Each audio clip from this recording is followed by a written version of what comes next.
没有更合适的人选了吗？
这就是死亡吗？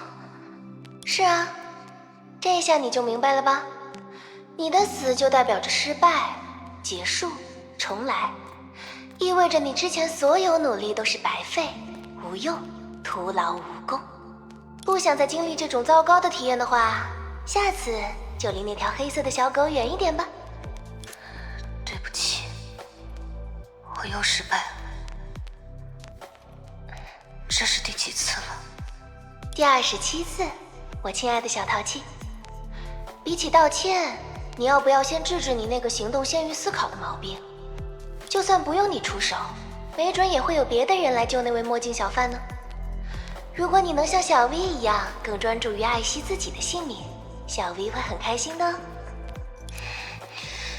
可是我做不到袖手旁观。唉，即使进入轮回会让你忘记之前的经历，这么多次的死亡还不足以让你形成肉体记忆吗？100次的痛楚都无法磨灭你这没事找事的本能，我都要有点佩服你了。请谨记，你才是寻梦之旅的核心，除你的生命外，没有任何人、任何事值得真爱。这是我和维塔的过去。哦，看来你终于想起了，只属于我们的秘密过往呢。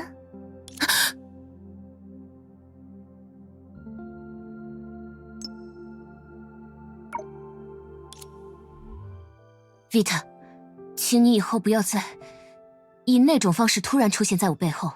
还真是冰冷的语言呀，明明小 V 绞尽了脑汁来制造浪漫感呢。你得以恢复了更早的记忆，看来这就是这次的通关奖励了。怎么样，在知道我才是你真正意义上的第一个伙伴后，你有没有变得更喜欢我一点？我想起来了，我曾独行许久，上百次的失败将我裹挟，无尽的悲伤。最初的轮回里只有我，以及每次失败回到这里才能见到的，仿佛我的送葬人一样的死亡宣告着维塔。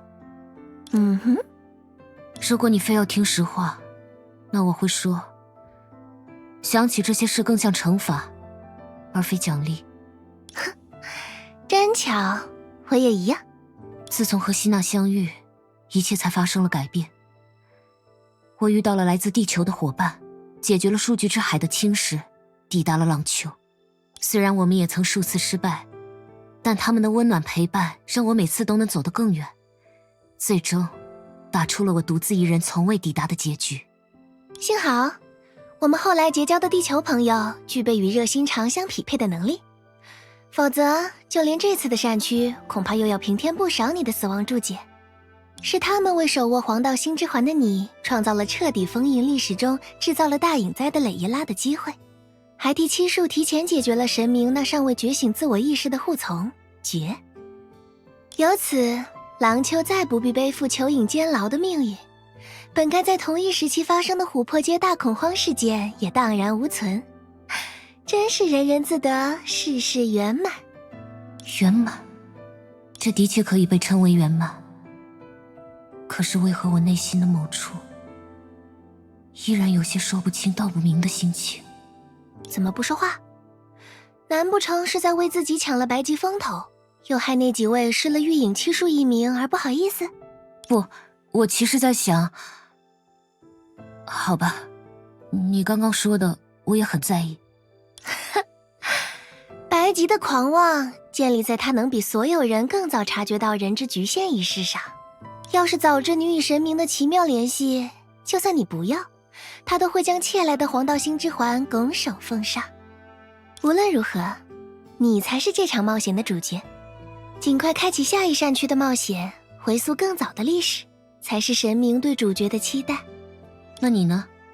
我当然只会期待自己。总之，既然这次也已经顺利通关，事不宜迟，该回到现实，让大家好好夸夸你，然后准备下一次行动了。等等，再往前回溯，就会抵达这里大部分人还没诞生的世界。我想抓住机会，和大家做最后一次告别。你还真是天真的惹人怜爱。这是以你为主人公的故事，他们不过是为你而存在的配角，而这个结局中的他们，甚至只是虚拟历史中众多可能性的分支之一。向一群因你的选择才得以存在的人告别，有意义吗？